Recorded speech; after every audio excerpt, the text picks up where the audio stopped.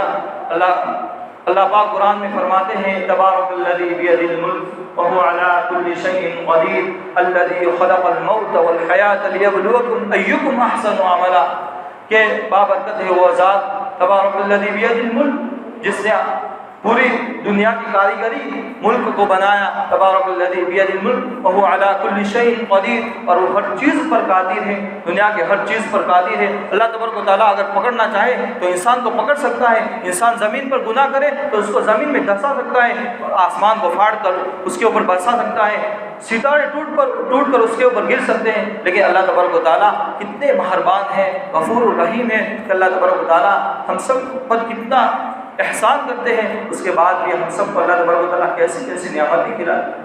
ہم سوچے دسترخوان پر کتنی نعمتیں ہوتی ہیں، ارے دسترخوان پر نعمتیں نہ ہو پھر بھی اللہ تبارک و تعالیٰ ہمارے اندر خون کا نظام، پیشاب کا نظام، پاخانہ کا نظام کیسا چلا جائے۔ ایک دن اگر پیشاب نہ ہو تو پتہ چل جائے کہ اللہ تبارک و تعالیٰ کی وہ کتنی بڑی نعمت ہے۔ کسی کے پاس آنکھ نہیں ہوتی تو پتہ چلتا ہے، اس کو پوچھو کہ آنکھ کی نعمت کیا ہے۔ تو اللہ تبارک و تعالیٰ نے قرآن میں فرمایا کہ ایکم احسن عملا، کہ ہم نے تم کو موت اور حیات دی، یعنی زندگی اور موت کو اس لیے پیدا کیا کہ تاکہ تم میں سے کون اچھا عمل کر کے آئے۔ زیادہ اکثر و عملہ نہیں فرمایا، احسن و عملہ فرمایا کہ تم میں سے کون اچھا عمل کر کے آتا ہے۔ تو کہنے کا مقصد جو پہلے اللہ کے نبی صلی اللہ علیہ وسلم نے یہ حدیث بیان کی گئی، اس سے پہلے کہ اللہ کے نبی صلی اللہ علیہ وسلم نے 2 چیزوں کو غنیمت سمجھنے کا ارشاد فرمایا، اس کے اندر سے ایک فرمایا نعمتان مغبون فیہما کثیر من الناس الصحۃ والفراغ، کہ دو نعمتیں ایسی ہیں کہ اکثر لوگ اس کی طرف سے غفلت میں ہیں، وہ ایک صحت کا اور تندرستی کا زمانہ ہے، اور دوسرا فراغت اور فرصت کا زمانہ ہے۔ اللہ پاک اگر کسی انسان کو فرصت کا وقت دیتے ہیں اور وہ اس کو غنیمت نہیں سمجھتا تو اللہ تبارک و تعالیٰ اس کو دنیا کے اندر پھانس دیتے ہیں۔ اللہ کے نبی صلی اللہ علیہ وسلم کی حدیث ہے کہ کوئی شخص دنیا سے بیزار رہتا ہے تو اللہ تبارک و تعالیٰ اس کی جوتیوں میں دنیا کو ڈالتے ہیں، اور اگر کوئی شخص دنیا کے پیچھے بھاگتا ہے پورے دن، ہائے مال ہائے پیسہ ہائے دنیا، تو اللہ تبارک و تعالیٰ اس کے اوپر دنیا کو مسلط کر دیتے ہیں، اس سے سکون چھین لیا جاتا ہے۔ تو اگر ہم سب دیکھے جائے تو ہم سب موت سے بیزار ہیں۔ اسی وجہ سے نبی اکرم صلی اللہ علیہ وسلم نے فرمایا موتوا قبل ان تموتوا، کہ موت سے پہلے اپنی موت کا جائزہ لیا کرو، یعنی موت سے پہلے مرو۔ اس کا مطلب ایک یہی ہے۔ ایک واقعہ سناتا چلو، بہلول مجذوب رحمۃ اللہ علیہ ایک مجذوب قسم کے آدمی تھے۔ فضائل اعمال میں بھی حضرت شیخ زکریا رحمۃ اللہ علیہ نے ان کے واقعات کو بیان فرمایا ہے۔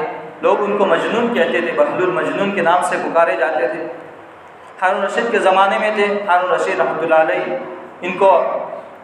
ان سے ہنسی مذاق کیا کرتے تھے، چھیڑ چھاڑ کیا کرتے تھے، اور اپنے دربانیوں کو کہہ رکھا تھا کہ جب بھی دربار میں آنا چاہیں تو ان کو آنے دیا جائے، ان کو نہ روکا جائے۔ تو ایک مرتبہ ہارون رشید رحمۃ اللہ علیہ اندر دربار میں بیٹھے ہوئے تھے، بہلول مجذوب آئے اور ہارون رشید کے ہاتھ میں ایک چھڑی تھی، تو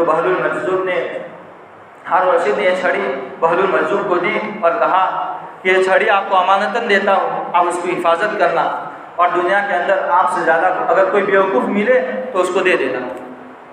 ہارون رشید یہ سمجھ رہے تھے کہ بہلول مجذوب سے زیادہ دنیا کے اندر کوئی بیوقوف مل ہی نہیں سکتا، حالانکہ بہلول مجذوب بڑی حکیمانہ باتیں کرتے تھے، وہ اللہ کے ذکر میں اور اللہ کی یاد میں ایسے مشغول رہتے تھے کہ لوگ ان کو پاگل کہتے تھے، یہ انسان پاگل ہے۔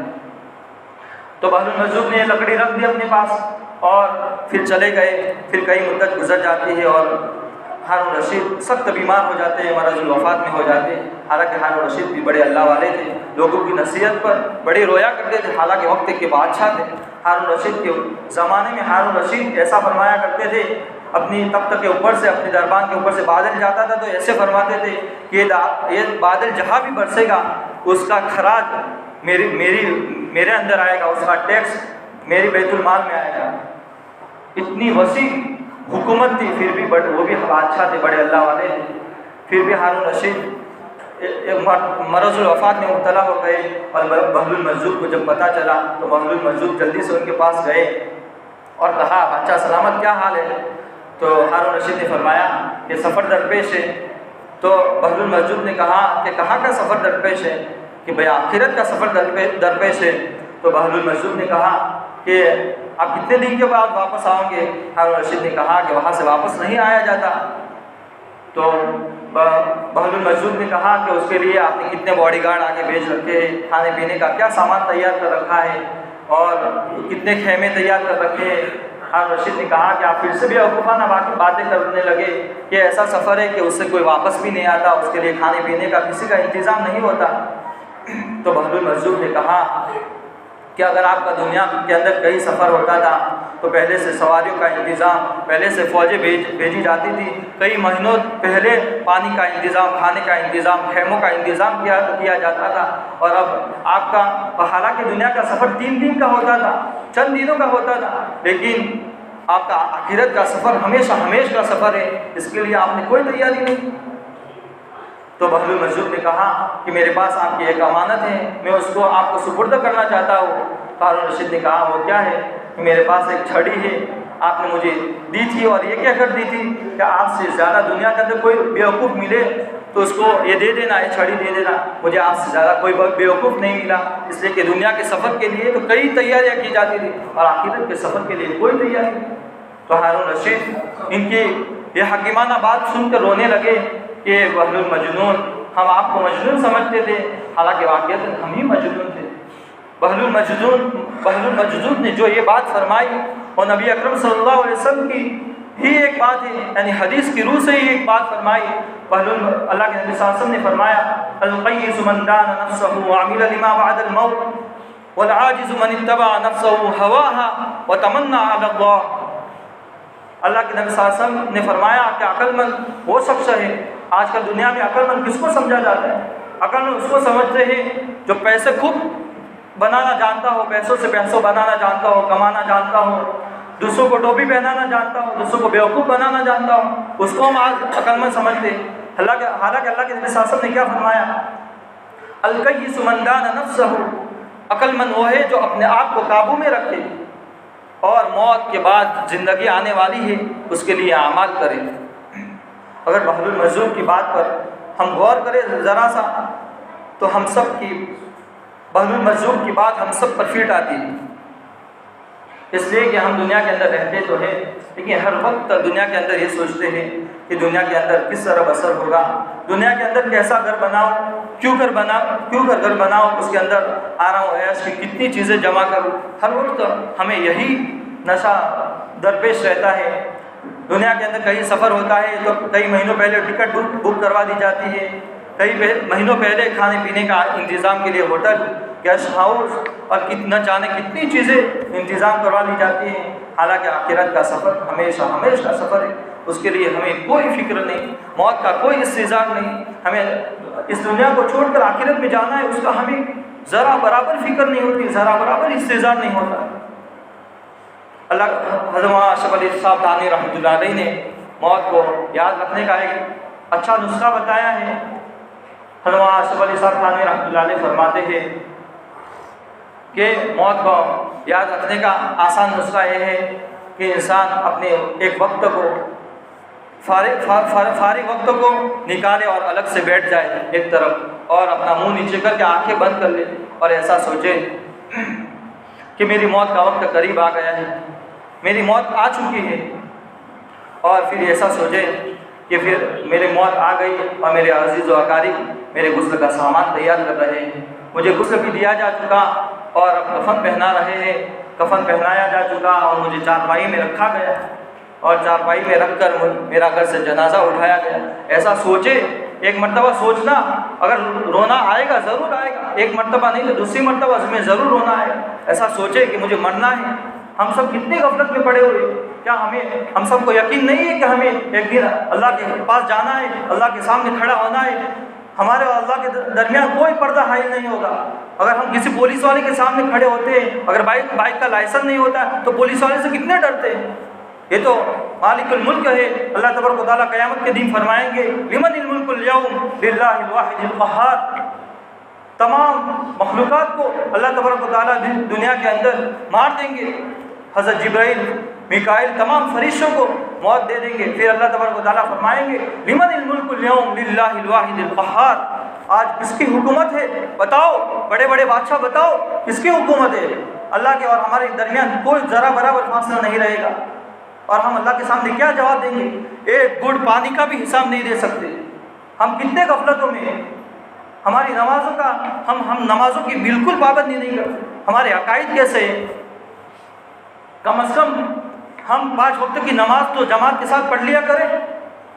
ہم اتنے غافل اور ہم اتنے بیزار نہ ہو جائے کہ ہمیں اللہ سے ملاقات نہیں کرتے. ہم اللہ کو پہچانیں اللہ کتنے بڑے ہیں. تو اشرف علی صاحب تھانوی رحمۃ اللہ علیہ فرماتے ہیں کہ کیا مجھے ایسا استظہار کرے کہ مجھے جنازے کے اندر رکھا گیا اور قبرستان لے جایا گیا، اب میری نماز جنازہ پڑھی جا رہی ہے. انسان مخلوق کو معلوم رہتا ہے، مردہ کو معلوم رہتا ہے کہ میری نماز جنازہ پڑھی جا رہی ہے. حدیث کے اندر ہے کہ مرنے والا سنتا ہے، جو بھی بات کہی جاتی ہے اس کو سنتا ہے. احادیث میں حضرت عائشہ کی رضی اللہ تعالیٰ عنہ کی حدیث ہے اور عبداللہ بن عمر رضی اللہ تعالیٰ عنہ سے بھی مروی ہے کہ مردہ سنتا ہے. تو جب ایسا سوچے کہ میری نماز جنازہ پڑھ لی گئی اور اب مجھے قبر کی کوٹڑی میں رکھ دیا گیا، من و مٹی میں مجھے دبا دیا گیا، اب میں اندھیرے میں اکیلا ہوں اور منکر نکیر آئے اور مجھ سے سوال و جواب کیا. اس کے بعد میدان حشر قائم ہو گیا اور سب لوگ پسینے میں شرابور ہے، میرے سر کے ایک بالش کے اوپر سورج ہے اور سخت گرمی ہے، لوگ پسینوں میں شرابور ہیں. اور پھر لوگ اپنے انبیاء کے پاس جاتے ہیں تاکہ جلدی حساب شروع ہو جائے اور پھر ایسا سوچے پھر جنت و جہنم کا پل صراط کا سب معاملہ ہو چکا. روزانہ صبح میں اٹھے اور صبح میں فجر کی نماز کے بعد ایسے میں وقت نکالے اور ایسا سوچے تو انشاءاللہ ہمیں موت کا انتظار رہے گا. ہم پھر ملازمت کے لیے جائیں, دنیا کے اندر جائیں تو اللہ سے دعا کرے, یا اللہ تو میری مدد فرما کہ مجھ سے کوئی گناہ نہ ہو جائے, اور میں روزانہ دنیا کے اندر رہوں, جب تک رہوں تو موت کے انتظار کے ساتھ رہوں, اللہ تیری یاد کے ساتھ رہوں, میں موت سے اور آخرت سے بیزار نہ ہوں. ایسا سوچے, پھر ایسا سوچ کر دنیا کے اندر جائیں گے, دنیا کی ملازمت کے اندر جائیں گے تو انشاءاللہ ہمیں اللہ کا دھیان نصیب ہوگا, اور ہم نمازوں کی بھی پابندی کریں گے, اور موت کی بھی فکر کریں گے, موت کا انتظار رکھیں گے. تو ہمیں موت کا انتظار رکھنا ہے, موت کو یاد کرنا ہے. ایک اور نسخہ بتاتا چلو اور اس کے بعد اپنی بات کو ختم کروں. امام غزالی رحمۃ اللہ علیہ نے بھی ایک بہترین بات فرمائی, اور مفتی تقی صاحب رحمۃ اللہ علیہ آج بڑے عالم ہیں, دنیا کے اندر سب سے بڑے عالم ہیں, وہ بھی اپنا نسخہ لکھتے ہیں کہ امام غزالی رحمۃ اللہ علیہ نے ایک نسخہ بتایا, اس سے بڑھ کر کوئی اکثر اور جامع نسخہ نہیں ہو سکتا, کہ صبح کو ہم اٹھے تو 4 کام کرنے ہیں. سب سے پہلے اٹھے تو اٹھ کر یا فجر کی نماز کے بعد اپنے نفس سے مشاہدہ کرے, یعنی شرط لگائے کہ آج تمام فرائض کو, سنن کو اور نوافل کو ادا کروں گا, اور اللہ کے بھی حقوق ادا کروں گا, بندوں کے بھی حقوق ادا کروں گا, اور اس کے خلاف میں کچھ بھی نہیں کروں گا. اس کے بعد جب ملازمت کے لیے جائے تو مراقبہ کرے, کہ سوچے ملازمت کے لیے, کام کے لیے دکان میں بیٹھے تو میں نے صبح میں شرط لگائی اللہ سے اور اپنے نفس سے, اس کے خلاف تو کوئی کام نہیں ہو رہا. اگر خلاف کام ہو رہا ہے تو اس کو صحیح کرنے کی کوشش کریں. پھر جب رات کو گھر آئے تو رات کو سونے سے پہلے اپنا محاسبہ, یعنی پورے دن کا حساب لے کہ میں نے کیا بات کہی, کیا کام کیا, اور کوئی نفس کے خلاف اور اللہ کے حکم کے خلاف کوئی کام تو نہیں کیا. اگر کوئی کام کیا ہے تو نفس کو جو سزا متعین کرے کہ 8 رکعت پڑھوں گا اور یہ کام کروں گا, نفس کو ایسی سزا دے کہ نفس پر بوجھ پڑے. تو اس کے بعد نفس کو سجا دے. اگر اچھا کام ہوا ہے تو اللہ کا شکر ادا کرے, اور اگر ہم سے گناہ اور غلطی ہو گئی ہے تو اللہ سے معافی مانگے. تو کیا 4 کام کرنے. سب سے پہلے اٹھ کر نفس سے شرط لگانا ہے کہ اللہ کے حکم کے مطابق چلوں گا. دوسرا, اپنے ملازمت کے لیے جائے تو اپنے آپ کا, اپنے نفس کا مراقبہ کرنا ہے کہ میں نفس کے خلاف اور اللہ کے حکم کے خلاف تو کوئی کام نہیں کرا. تیسرا, رات کو آ کر حساب لینا ہے پورے نفس. دکان سے آتے ہیں, دکان کا حساب لیتے ہیں سب ساتھی, ایسے حساب لینا ہے. اور اگر کوئی سزا ہو گئی, نقصان ہو جاتا ہے تو انسان اس کو دور کرنے کی کوشش کرتا ہے. اسی طرح اگر گناہ ہو گیا ہے تو اس کی سزا دے, یعنی 8 رکعت پڑھوں گا, 100 روپیہ نکالوں گا, پھر سے گناہ ہو جائے 150 روپیہ, تاکہ نفس کو بوجھ معلوم ہو تو نفس سیدھا ہو جائے گا. اللہ تبارک و تعالیٰ ہم سب کو موت سے پہلے موت کی تیاری کرنے کی والا بنائے اور آخرت کی فکر نصیب فرمائے. آمین. وآخر دعوانا الحمدللہ رب العالمین. جو ساتھی کوئی سنت باقی سنت ادا